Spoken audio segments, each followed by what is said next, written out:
she called me into her office and told me that I was to put the 14 turtles into the freezer to kill them. Chandra Chase worked for Bay Area Petco stores for 7 years. She says the final straw was when her manager at the Redwood City store insisted she kill sick animals by freezing them to death instead of treating them.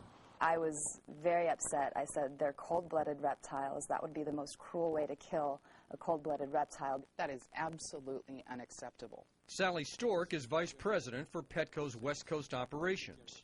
If that were ever called to our attention, we would immediately investigate and take appropriate action up to and including the termination of that employee. But the issue of freezing animals has been brought to their attention before. In 1997, South Bay veterinarian Pat Lattis wrote Petco headquarters saying she had learned that their corporate policy for euthanizing animals was refrigeration, then freezing. What's more, written statements by former employees are included in a lawsuit that San Francisco filed against Petco's in the city. One reads, animals are put in the freezer daily so Petco won't have to pay for the vet to euthanize them. Another employee wrote that he had, quote, been told to put dying animals in the freezer. It's considered absolutely inhumane to freeze an animal as a form of euthanasia. Dr. Lattis specializes in birds and reptiles. The animal is conscious, it's painful, it is not considered a comfortable way to die. But vet bills are expensive and cut into profits. Danila Mehta worked with Chandra Chase at the Petco in Redwood City. I didn't get any animal care training during the 8 months I was there. There would be nothing about how to identify a sick animal or even then how to go about, taking care of a sick animal. Mehta left Petco in 1998, Chase in 2000. Petco's Sally Stork says today her employees get plenty of training. We actually have award-winning training programs that we provide our associates. We start them out on a 90-day program when they're new associates, taking them through animal care.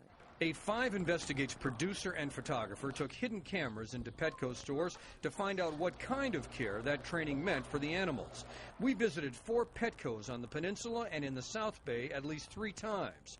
Over and over, we noticed animals that were obviously sick or in distress. We noticed, but Petco employees apparently did not.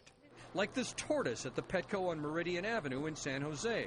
The sides of the bowl are too steep for the animal to crawl out. We showed our tape to Dr. Lattis. And soaking in water for an extended period of time can lead to infections of the shell and the skin, and also the stress of being trapped in a near-drowning situation. We brought the situation to the attention of a Petco employee. What about that turtle there? That turtle looks stuck in the bowl there. Here we go. Thank you. You're welcome. But a few days later, the bowl was still there, and a tortoise was once again struggling to get out. We also saw fish deprived of oxygen because no air was being pumped into the tanks. At this Petco in Sunnyvale, an employee tells us the store is on its best behavior because of the San Francisco lawsuit. We try to take real good care of everybody, especially with the spotlight being as it is. He spent a lot of time talking to us about this sun conure. Yeah, when he opens his wings, it's gorgeous. I bet. Just beautiful oranges. But he never notices that the bird has no water. This frog at the Petco in the El Paseo de Saratoga shopping center in San Jose was obviously in distress. We asked a Petco employee about it. Yeah, he's croaked. His eyes are open. His eyes are open. He's moving. He's sick?